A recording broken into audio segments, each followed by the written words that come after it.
Swayam Prabha. Digital India. Educated India.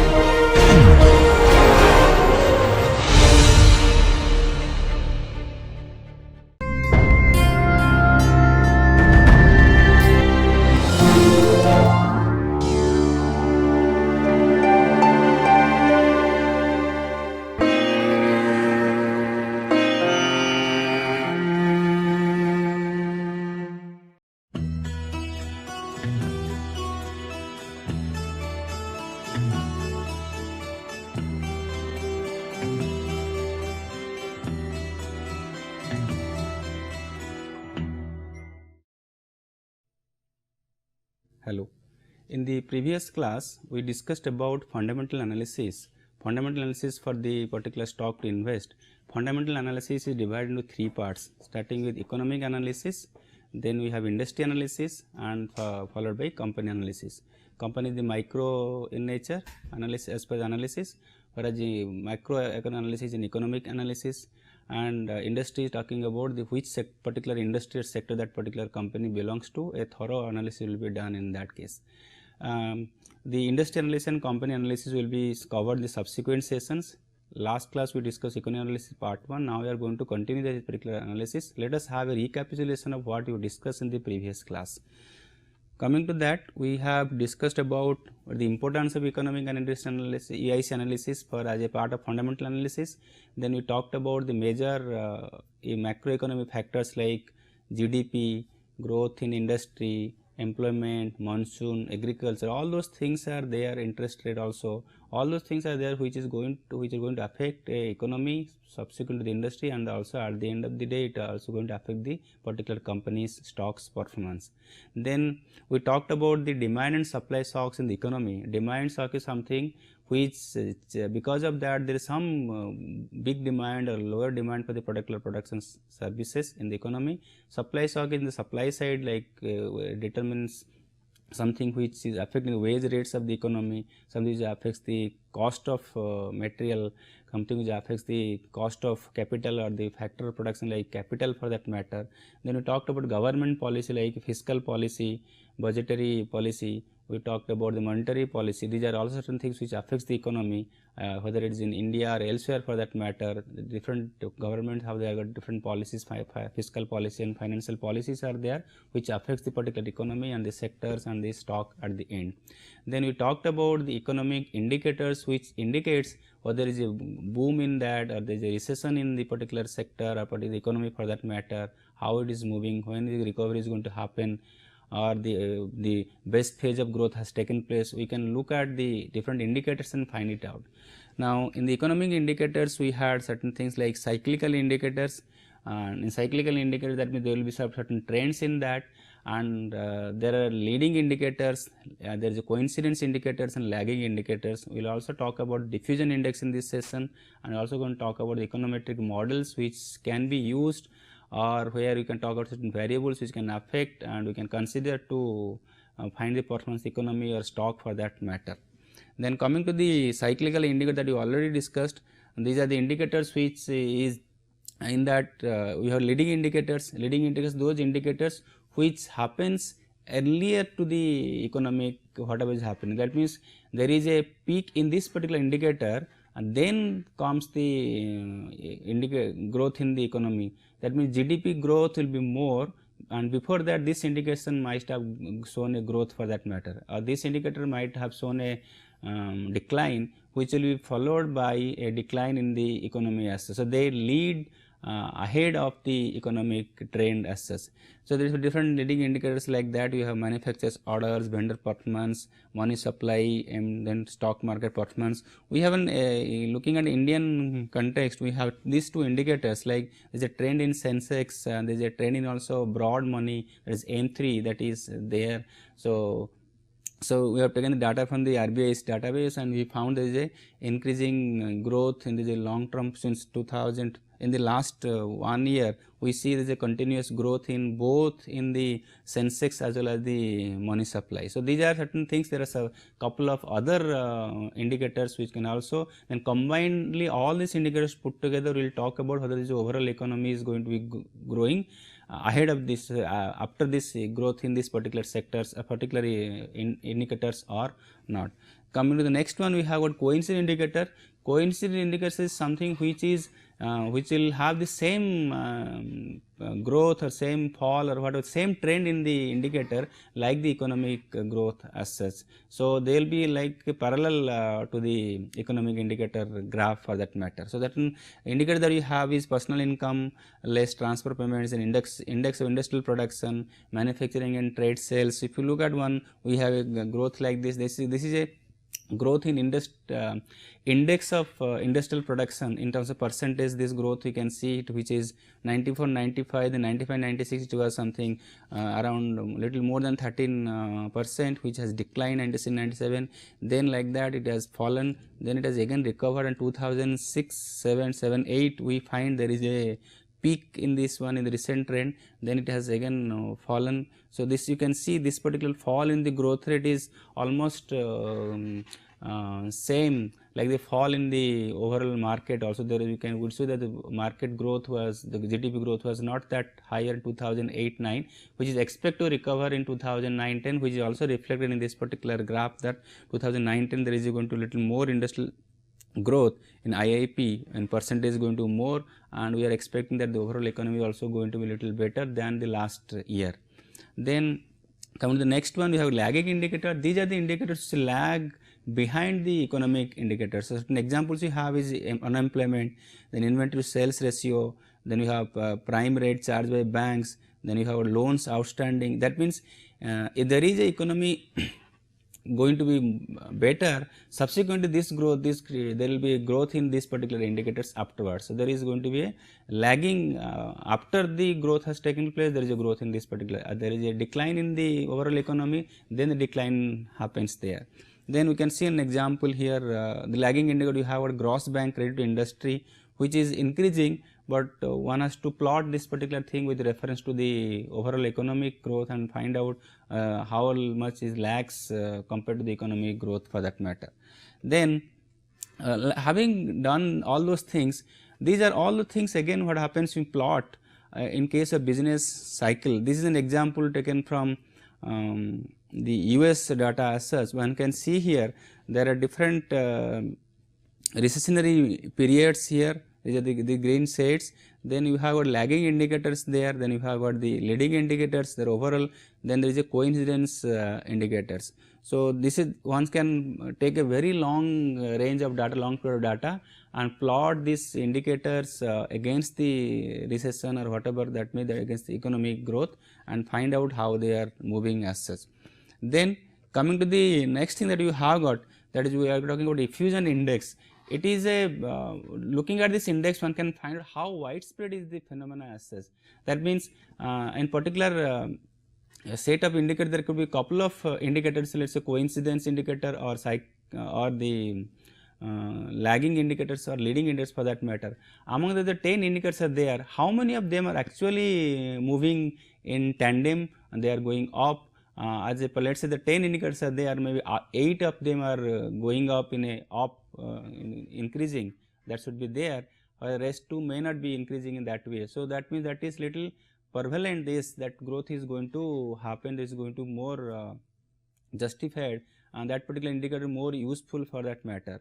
Then we can also look at the direction of change, how it is going to happen, the rate of change for that matter. If these indicators are going up in an upward movement, that means there is a increasingly increasing or decreasingly increasing growth for that matter. That means growth is there, but the maybe 10% was then it has become 8%. So, how it is going up, or 10% was then let us say it become 12%, this is 14, this is increasing growth rate for that matter.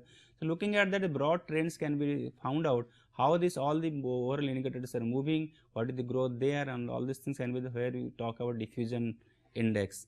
Then we moved on to the econometric models here. Here you talk about the, that means when you talk econometric model, we talk about that yes, the function of the or the output from the economy, let is GDP or whatever that may be, is dependent upon certain factors like money supply, taxation, prices, wage rates or wages for that matter, interest rates. These are 5 broad things. There could be a couple of other things can also be there which affect the performance of the economy. And so, what can happen? One can have a relationship like economic indicator in terms of, let us say, GDP is a function of all those things like money supply, taxation, prices of the commodities and all, wages and interest rates and among other things. So, these are could be there which say that we can have a relationship there and find out a model where we talk about how these different variables are affecting the economy indicator like GDP or growth in GDP for that matter.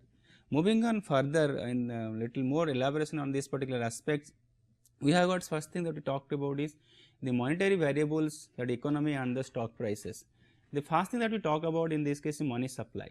Money supply can be controlled by the particular federal bank in US or Reserve Bank of India in case India by having something like open market operations, change in the interest rate, change in the cash reserve ratio, change in the statutory liquidity ratio, all those things can be there where the money supply can be controlled.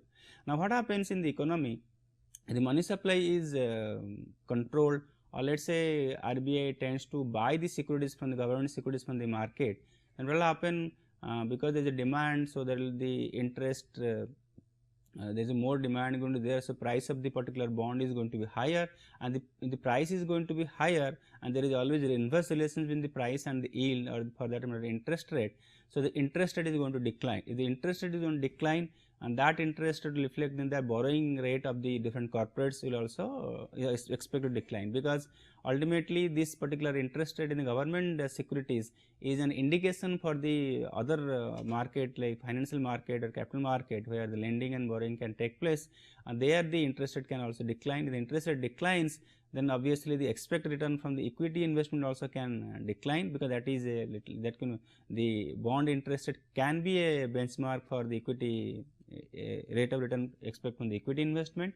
It will be more than the bond interest rate, but can be one of the leading to that as such. So, in that case what will happen, the value of the particular stock may go up for that matter, and then similarly because the interest rates decline. So, that is why the one of the cost of the particular company also declines, the performance is going to be better. So, like that there is going to be a chain reaction with this one. So, similarly the negative reaction can be there if the government relaxes the economy, have more money supply, then interest rate may decline, may increase, and that can similarly can have different effects on the stock prices. Then this is one overall thing. Then there are certain agencies like Goldman Sachs for that matter, they have developed certain financial conditions index where they instead of taking only money supply, they have taken certain 4 indicators like the real 3-month LIBOR, that short term interest rate, London interbank offer rate. We have a contemporary thing in Indian case like MIBOR, this Mumbai interbank offer rate.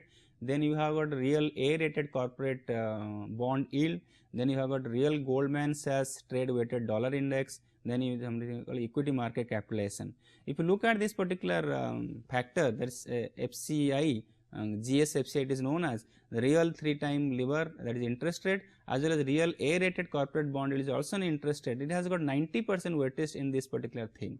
So, one can see their overall index can be there, and one can find out there is a 1% growth or 1% movement in the FCI, and there could be 1% growth in GDP or some form of the relations can also be there.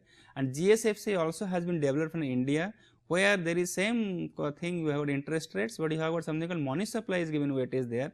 Then the exchange rate is given some weight in stock market is 0.03, but so weightage is given. So, these are the things that we have in case of financial conditions index, which instead of taking a one particular factor, it takes into account different 3-4 factors which are supposed to be talking about what is the financial condition in the market and how it is going to affect the, and we can see have a relationship between this financial condition index and the overall economic growth for that matter. Then as you discussed earlier, so money supply and stock prices can be related. So, as you discussed money supply, if there is a contraction in the money supply, that means there is a buying of the government securities by the Reserve Bank of India in Indian case, then the price of the particular bonds are going to be increasing, and price increases, the interest rate falls, and if the interest rate falls, then there could be two effect because of that, and that is the one of the cost of the company, like borrowing cost, can be reduced, that will improve the bottom line, the profit will be improving. Then second thing is the overall the rate of return expected by the investor also decrease, and these things can have a positive impact on the stock prices for that matter. So, all those variables are equally important, they are important to look at that. Yes, they have got a certain effect, as it may matter as a lagging effect, a leading effect, or a whatever the chain reaction, they are going to affect the performance of the particular underlying stock for that matter. Then we move on to other factors, like in the macroeconomic factors, that is we have got something like inflation, then we have got interest rates and how it is going to affect the security prices. If you look at the inflation and the interest rate, usually they move together. That means, if the inflation is going to be higher, is expected inflation is higher, so the inflation is positively related, or interest rate related with interest rate. That means, the interest rate, in fact, when you talk about the nominal interest rate, it is nothing but the real interest rate plus inflation,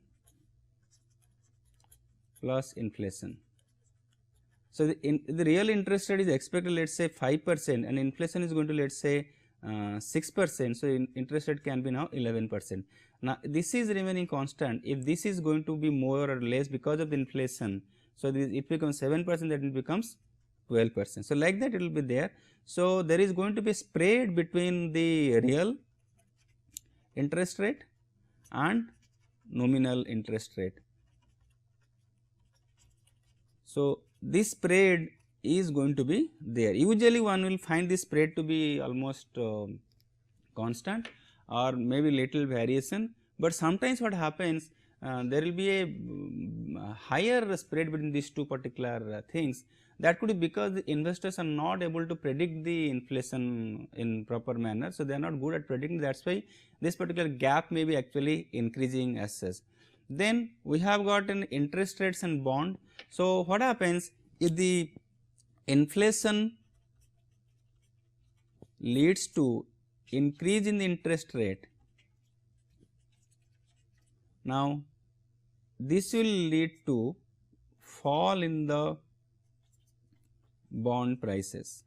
So, there is, because there is an inverse relations between interest rate and bond, the higher the interest rate, lower will be bond price, or lower the interest rate, higher is going to be the bond price, or you can say the yield and the bond price, there is a yield and the price are the inversely related. So, if this interest rate is going up because of inflation, or for whatever reason for that matter, the interest is going to go up because of this whatever reason, then the bond price is going to be more, is going to be less for that matter. And it will also have another effect on the stock prices, the share prices. So, the overall interest is going to be increasing, the share price is also going to decline, which we are going to discuss in the subsequent time as in this session itself. Then we move on to the next slide. We next as we talked about interest in the stock prices.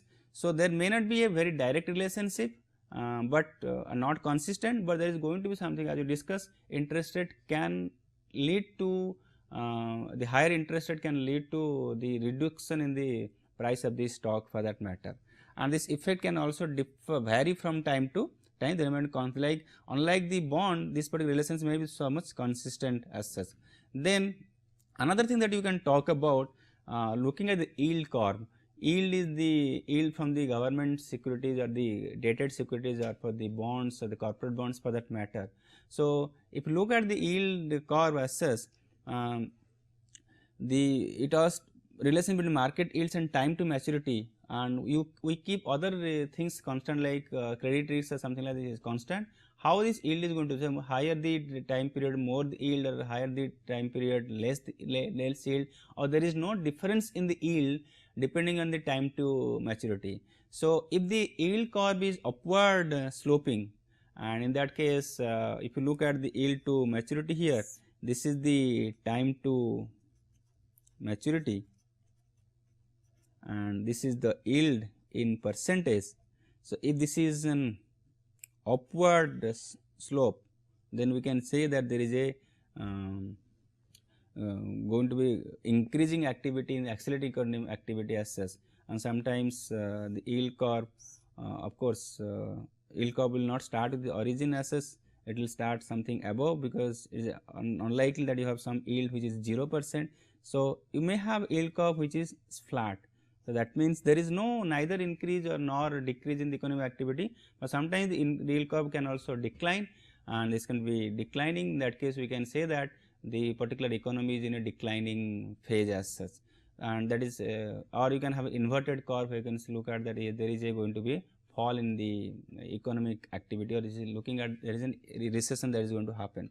If you look at the sample example here, we have got the yield curve. If you look at time to maturity on the x axis, then you have got on the y axis the yield to maturity there, and these are taken from the February 2010 data, and that point of time from the RBI source have taken, we can see that there is an increasing, and but over the period there is a little flat here. So, that indicates that there is a growth, it is not that so flat, not so parallel to the x axis for that matter, there is an increasing trend here, and we can see that there is going to happen, there is going to be a better or more better economic activity in future. So, we can in Indian case we can say yes, the growth is going to be there in the economy, that is indicated by the yield curve for that matter. It is not that very stiff slope as such, but there is a positive slope here which is going is not a flat curve so much, it is also not an inverted curve for that matter. So, which indicates that there is a going to be a growth in the economy if you look at from today. Then we move on to other factors that affects the stock prices. They are called different predetermined variables. There are different models that is available, that is given by different authors, different researchers for that matter. But if you look at this one of the models which is a general model for that matter, the stock prices can be a function of potential output of the economy, which will indicate by productivity, resources, the investment opportunities, projects taken by different companies for that matter, then corporate tax rate for that matter, that is going to also affect the, obviously this is a simple thing, the corporate tax rate is going to decline, is declining, it is going to have a positive effect on the share price of a particular if the particular company for that matter, if the company is actually taxable in nature. Then the government spending also can have effect, and the government spend depends, the government spends more on infrastructure, that is going to lead to the infrastructure sector growth, and the companies which supplies to the goods to the infrastructure, for them there is going to be better performance for that matter. Then obviously as you discussed, there is a money supply, is going to be more or less contracting policy or a relaxing policy, that is going to affect the interest rate, and obviously the stock price is going to be affected. So, these are three different policy variables subject to government decisions. Then we move on to the how we are going to capture this particular thing, that determining these stock prices from constant applying the particular classic model of dividend discount model. And if you look at the classic model, dividend discount model is as is given in the graph, we have got the P0 is equal to D1 divided by K minus G. So, if you look at an example as we discussed earlier, price of a particular stock today is nothing but D1 divided by K minus G. So, this is a classic dividend discount model. So, if you apply this particular formula with the data, so the let us say D1 is equal to rupees 10, and D1 is nothing but the dividend in next year, expected dividend in the next year. So, if the cost of capital or the rate of return expected by the investor is equity holder is let us say 12%, and the growth in dividend expected is going to be let us say 7%, 0.07, then the price of the stock is going to be 10 divided by 0.12 minus 0.07 is nothing but 10 divided by 0.05 is nothing but, if you take this currency rupee INR, then it becomes rupees 50. Now, the point that you talk about here is that this particular price of a stock depends upon the expected dividend of the next year. Now, also there is in the numerator, and it also depends on the denominator, that is we have got the cost of capital, the expected return of the investors, equity investors, and also the growth rate in this particular dividend. So, in fact, if you have it is a constant growth rate model, and here D1 is nothing but D is the prevailing dividend into 1 plus growth rate. Now, this numerator is a function of the past dividend and the growth in dividend is going to happen. Denominator is a function of the cost of capital or cost of equity or rate of return expected by the equity investor and the growth that is going to happen. Now, there could be several factors which can affect this particular denominator or numerator. So, the numerator, as we discussed in the previous slides, if it is a cost of equity or rate of return expected by the equity holders, that is going to be affected by the overall market condition. If for some reason, if the cost of the overall rate of return expected by a bond holder is going to be more, naturally equity holder is also going to expect little more return for the equity investment, because equity investment is supposed to be more riskier than the bond investment. So, because if let us not for anything else, not for the credit risk or for that matter, it is only for the macroeconomic factor the interest rate is going to go up, then the expected return from the bond is going to go up and expected return from the equity also is going to go up. In that case, what will happen, this k is going to increase. At the moment the k increases, the denominator is going to increase, assuming that these two things do not change, and the price is going to fall. So, similarly, if there is going to be good activity in the economy because of favorable policy of the government, then there is going to be good growth, and there is a moment the growth is going to be higher in the profit, which is reflected in dividend growth. Then in the denominator, there is an effect is that is a negative sign to growth. So, what will happen, the denominator is going to decline. So, if this is held constant, then the price is going to be more. Similarly, another thing that is going to affect the D1 is also going to increase because of this growth. So, what will happen in that case, if the growth is going to be higher, there is a numerator is going to increase, denominator is going to fall, and price is going to be double affected, that is because of numerator increase as well as denominator decrease as such. So, this is the way one can find relationship between different variables in the model, and these variables in this particular model are also affected by different economic condition. So, look at, so we have inverse relation between interest rate and the stock prices, but may not be that linear, but it is going to have a effect. There could not a direct positive relationship, but there is going to be a relationship in that. Now, what happens, coming to the dividend for that matter, as we discussed in the last model, that is P0 is equal to D1 by K minus G. In fact, we can say it as K E. If you look at the cost of equity, there are different formula to estimate this one. The best thing that we can have is risk-free rate of return, risk-free rate in nominal term plus the risk premium. So, let us have a short form for this is NRFR, nominal risk-free rate of return plus the risk premium. So, the risk-free rate of return is nothing but there is a return where there is not going to be any decline, any fall, that is not going to vary. That means, the variation in this particular return is going to be almost 0 or negligible. Which type of instrument is going to be like that, where you have the no risk as such, as we discussed in some of the previous classes. The government security yield, that is suppose somebody is investing in a 5-year bond or 1-year bond or whatever government security as such, the gilt edge securities for that matter, they are supposed to be risk related, because we cannot expect the government is to default on the money borrowed for that matter. So, that is supposed to be risk free rate of return. Now, if that is indicated by the yield on the dated securities. So, what can happen if the investment is having a particular time horizon, looking at the time horizon, let us say 5-year, 8-year, 7-year, 10 years for that matter, the investor can also look at a comparable dated securities of that particular period, let us say 8 year for that matter, if his time horizon is, investment horizon is 8 years. So, from that they can find out, and that particular 8-year government bond yield depends upon, as we discussed the previous sessions, previous slides, that it is going to be affected by the macroeconomic factors, like money supply can itself affect that, or government policy can also affect that. So, that can be increasing or decreasing. Coming to the risk premium, The risk premium is the extra return that the investor expects over and above the risk free rate of return, because equity is an risky investment, and this risk premium can depend upon different factors like macroeconomic factors. Industries, so that particular industry may not be that good, there is some variation is possible, or this particular company's condition may not be that good or may be very good, depending on the RP can also increase or decrease.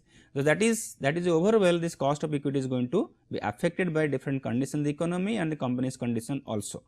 Now, coming to the next thing, that is in this case G, as well as this is nothing but D0 into 1 plus G. So, we have got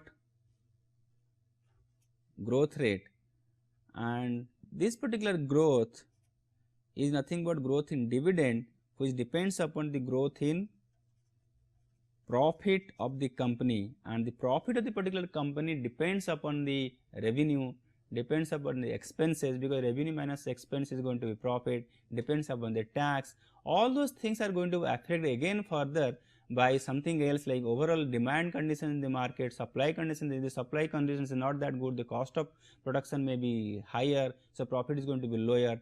Or demand condition is good, so demand is going to be good, so your realization for the revenue is going to be higher, so revenue is going to be higher, so that is going to affect the profit, going to positively affect it, so profit is going to be higher. So, all those things, then the company can go for a capital expenditure, more expenditures, company can claim more depreciation, then the profit can be lower for that matter. So, all those things that is going to affect the company's top line, bottom line, or the intermediate things like the cost structure for that matter, they are going to affect the bottom line of the company profit, and that profit is going to increase or decrease, and that can be because of different, as we discussed, in the different macroeconomic variables, and that is going to be there. So, in that case, this particular dividend is also a function of profit. Profit is a function of the cost and revenue structure of the company, and revenue is a function of the company's products as well as the industry condition as well as the macroeconomic conditions. All those things are ultimately going to affect the value of the share of a particular company if you go by this particular classic dividend discount model. In fact, this particular model can be further, as we discussed in the previous class, in the valuation of securities, we have something like valuation of equity is nothing but free cash flow for equity of the next, if it is a constant growth model, then KE minus G. So, this growth is in growth in this particular free cash flow to the equity. Now, instead of taking dividend as the model, somebody may question it, because investors do not invest in the stock because of dividend, rather you go for a more popular approach that you have the people have come with, that is free cash flow for equity. So, this free cash flow of equity is a function of profit after tax. Then what we do, we add back the depreciation, because depreciation does not involve any cash outflow. So, that is getting added. Then we take out the net capex or net investment, then take out net working capital change, right, and then you have got other things which is a commitment for the company, and we can go for net borrowing. So, all those things are there, net borrowings. Now, if you look at the, as we discussed earlier, profit after tax is function of revenue and cost, then your depreciation is a function of what? It is a function of existing assets as well as expansion in the fixed assets.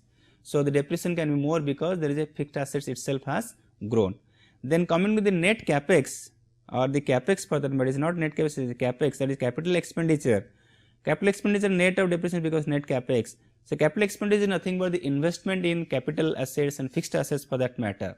So, that is going to be more if there is an there is a expected demand for the particular product is going to more in subsequent years. So, you have to build up on a capacity and produce more, and so that you can produce more in future. So, the capex is going to be more. Then we need money for regular activities like working capital, like in inventory we can have some money we require, then we will have some receivables, additional receivables, we may need to have some additional cash. So, that will be reflected in the working capital and we will have some current liability support.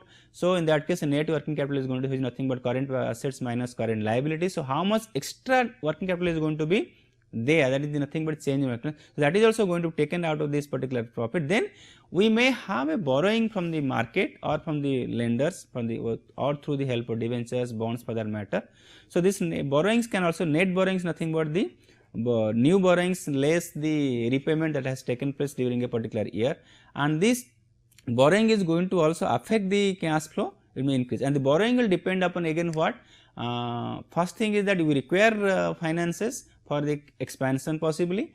Second thing is that even if you require finances, we do not, we may feel comfortable with taking a borrowing or may not feel comfortable going for borrowing as such. So, if the company goes for only equity for financing, then net borrowing is going to be negative. Depending upon this borrowing, there is a repayment of borrowing that is going to take place. So, all those things that we are talking about in this particular the factors that is affecting the variables which affect the free cash flow equity are in turn affected by certain conditions related to company, economy, overall economy, of course, with the reflecting the international economy. For instance, if there is a export oriented unit and the export is going to be more or going to be less because of the economic condition elsewhere, then that is going to affect the revenue, that is going to affect the profit after tax, and all the things are going to affect as such. So, all those things have to be considered for the valuation of a particular stock or determining where to, how much to pay for the particular stock or to go for buying or selling or whatever that may be. So, these macroeconomic factors, economic factors are going to be very much important factors from the valuation of stock or the invest decision for that matter. Now, we move on to the next, that what do you do, how do you value the market, as we discussed in previously. Overall, we talked about the dividend discount model, we talked about the free cash flow model, then you talk about the fundamental analysis. You can affect the economic factors, that is stream of shareholders benefits, that is earnings or dividends, and then required return on earnings multiple. So, earnings or dividend, that could be the expectation like the earnings per share or dividend per share, then having that particular value, then we can talk about and what is the value of the particular share. Then the earnings stream, as you discussed in the previous few minutes back, estimated GDP, the corporate sales, the corporate earnings before tax, then corporate earnings after tax, which is nothing but after the tax is deducted from there.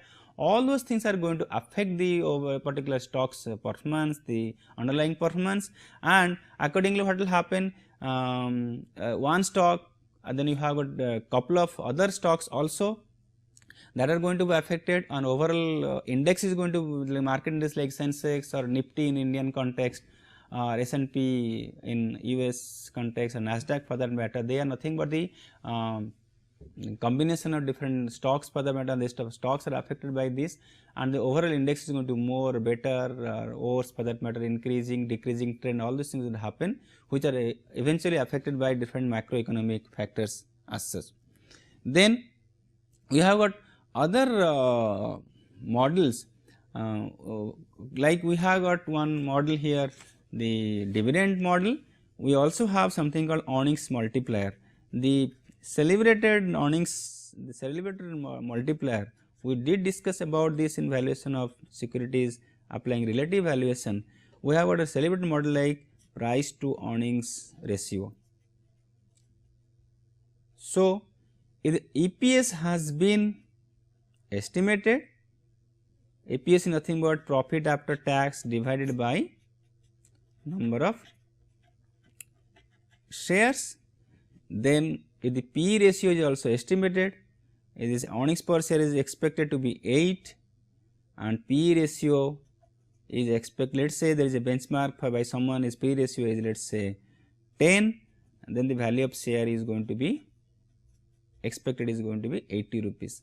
So, this is the value of share, which is nothing but a product of earnings per share and the price earning ratio.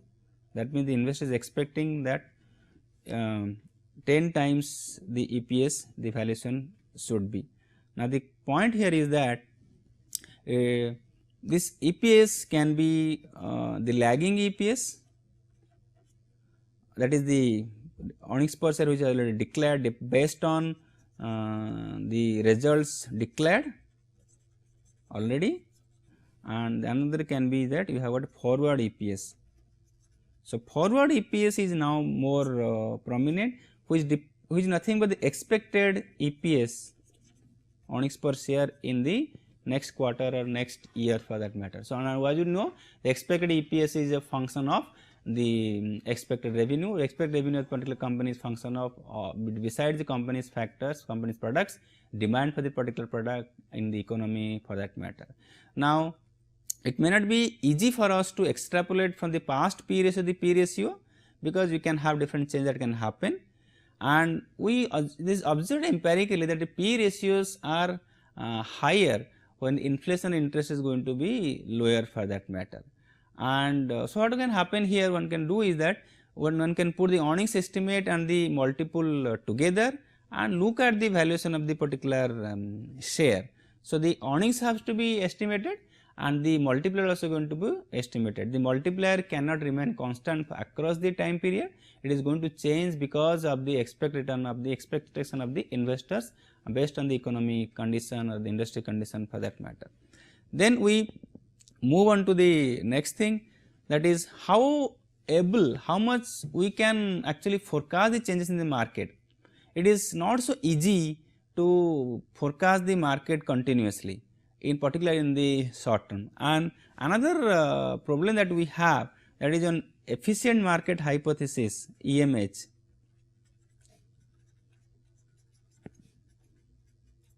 There are different form of efficient market, as it has been discussed, it is going to be discussed in some other sessions on efficient market hypothesis theory as such.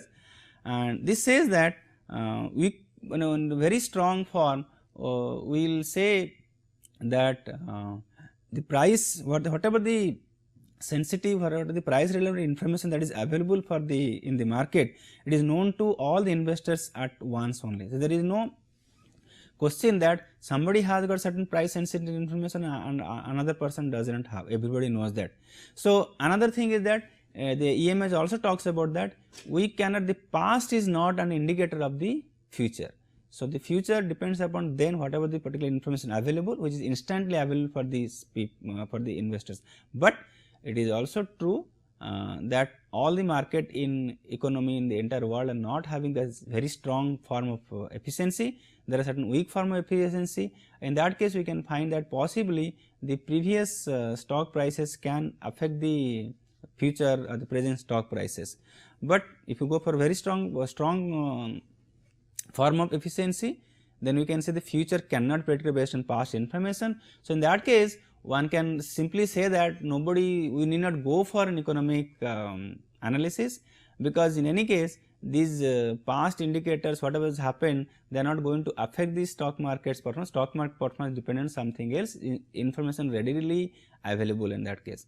Possibly if somebody rejects this particular analysis, possibly somebody may look for something technical analysis as another mechanism to go for a stock investment decision, buy or sell decision for that matter.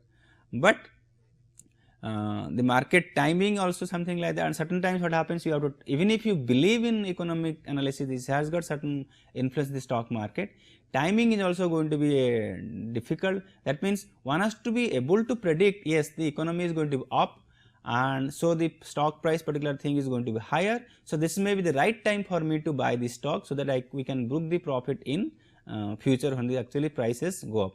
Similarly, if one can forecast that the economy is going to decline, in that case if I am holding a stock and that particular stock is affected by the economy as such, and economy is going to decline, the particular stock price is going to decline. So, keeping that in mind, I may sell this stock today and book the profit now itself, and I do not suffer the losses in future.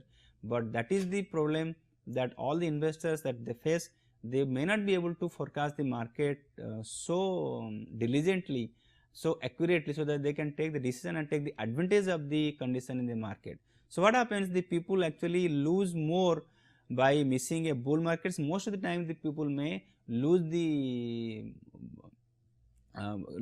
or they do not have the opportunity to gain because they miss the bull market, whereas the bear market they may not be able to avoid, and so they are not able to gain out of the market in the good market, and they are rather going to lose because they are anyway trapped in the bear market. So, they are going to lose because they have to sell the shares at a lower price, or their investment value is going to be lower. Even if they do not sell the share, the value of the investment is going to be lower, because there is a market price, overall market, that rates up, the index or everything, stock prices have declined in the market for that matter. Now, we move on to the how do we use this business cycle to make the market forecast. So, as we discussed again in the previous slides, the investors can recognize the bottoming of the market economy. That means, there is going to be a flat, and so if you can, one can predict. So, let us say we have a economic cycle like this, where you have got a peak, then there is a fall, there is a recessionary condition. So, obviously, we cannot expect that it is going to decline less. There is going to be decline after a peak, and this decline is going to be up. If there is a intelligent investor that is available in the market, or analysts are available. So, if the investors can forecast, yes, now this is the last point in the market, that is the economy, and this particular thing is going to go up. So, this may be the right time you can recognize to buy certain, go for invest in the stock. If you have got cash, liquid assets, it is better that you convert them into financial asset like stock, for the, because there is going to be a recovery in the market, a recovery in market, growth in market, economic indicator is, and we are going to, the stock price is also going to, because they are supposed to be something like lagging, leading indicators is the stock price index and all those things. So, that is going to be more. So, that stock price is going to go up because the demand, and accordingly. So, that will be more, that will be happening only when all the people feel like that, yes, there is going to be recovery, and all people will go now go for buying the stock. So, when they are going to buy the stock, the price is going to be higher, and the moment the price is going to be higher, there is going to be increasing trend, that will be followed by the increasing trend in the economy. So, you can say here that yes, the, as you discuss in the indicators, that is in cyclical indicator that you talked about, the leading indicators, the stock price index or stock price for that matter is a leading indicator of the economy. This is the way one can explain that for that matter. Similarly, if after reaching the particular top line, top in the particular growth in the economy, and if you, somebody can predict, yes, this is the time, this is the ultimate point the economy can reach, and now there is going to be a decline, is a flattening here itself, then it is a right. If somebody can predict, then if you are holding the stock, there is likely that it is that particular stock economy is going to decline. So, ultimately stock price is going to be lower in the future. So, it is better that we sell the shares now and book the profit, and then it falls, so that we do not have any, the investor does not have any problem when the actually there is a decline in the market, if because the ultimate maximum gain has already happened. But the point is that no single investor is the only intelligent investor available in the market. All the investors also have all the same, almost particularly the informed investor have the all the information, and they can also think in that way. And that case, what will happen? There will be a demand, there will be a supply, there will be sale of the shares, and the moment the sale of the share takes place, the price of the share is going to decline, and the price of decline, there is a bull, there is a bear market. And because why is bear market now? Because they are expecting the economy is going to do worse in future, the recession is going to happen, or decline in the market is going to happen. So, that will now be leading that yes, now there is this stock price is falling, because in anticipation that tomorrow the corporate earnings is going to decline, because economy itself is declining. So, depending upon that condition, one can go for switch into stocks out of cash. As the economy recovers, stock prices may level or may even decline, and based on the past, the market P usually rises before the end of the slump. This is an observation by different analysts or different researchers, that the market price earning ratio will rise just before the end of the slump. That means, at this point of time, this is the slump is ending, at this point of time the P ratio is going to be higher, and P ratio is going to be higher. Why? Because whatever EPS is there, then your price, this is going to be up when the price is going to be up. That means, expect the price of the share is going to up, some, that is why the P ratio is going to be higher. After certain point of time, then this may stable, remain stable also. Then we move on to the other thing that you have, how the government's policy can also affect the asset allocation changes, imply the returns on equity and fixed income securities are related. So, what happens, the asset allocation means somebody has got an amount of money where he or she can put this money into stock or into fixed income securities, are having a balance of both the things as such. Now, what will happen, one can fixed income securities will yield will be there, will be related to the government securities. If it is fixed income security, the government is going to be same as government securities yield. If the fixed income security is going to be some corporate bond or something like that, it is going to be little more than the government securities yield as such, because corporate bonds are little riskier. So, the expectation is going to be little higher than the government bond, which is supposed to be risk free investment. Now, one can compare this government securities yield with the earnings yield, that is earnings by P, or that is nothing but EPS by market price per share. So, the earnings per share is 10, market price is 100. So, earnings yield is 0.10 or 10%. If this earnings to P ratio, the earnings yield is more than the bond or treasury note or the government security yield, that means obviously it shows that there is a T bill yield is, let us say 6%, then obviously earnings yield is more than the T bill yield. So, that means the equity investment is more attractive. Similarly, if that means equity is attractive, whereas if the earnings yield is less than the T bond yield, then equity investment is not attractive. That means not attractive, what means that the government securities are, or the debt securities are actually attractive. Then coming to the next thing, as we ultimately what we conclude from the discussion, market forecasts are not easy and not are subject, but are subject lot of error. So, forecasting has to be done by the investors, by the analyst, by the economist, but the errors also can also be possible. So, one should be ready for the error that is going to happen. That means, you may forecast something, but ultimately something may happen, something else may happen. So, those errors are expected. One has to take that in stride and go for economic analysis. And then if not the exact forecast that how much is exactly growth is going to be, let us say 10% growth in GDP or 5% growth in GDP or 8% growth in GDP, at least can there be little growth in the economy, or is it going to decline in the economy, or maybe between some range of economic growth like 5 to 7% or 7 to 8%, not exact one, at least the direction can be inferred from the whatever the analysis that we have discussed. So, at least a rising trend or declining trend, or there is a flat trend is going to happen, all those things can be there from the economic analysis one can find out. Then these are the certain reference that we have referred for the books.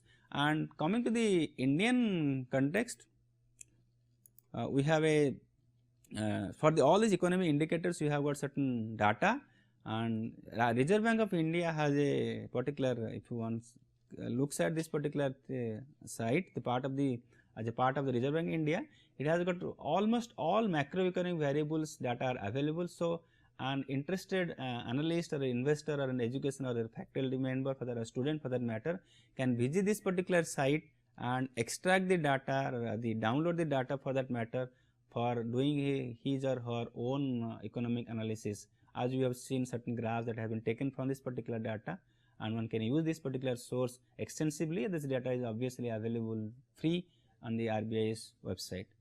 And then this is your concluding session of economic analysis. Now, in the subsequent session, we will discuss about industry analysis, followed by the company analysis. Thank you.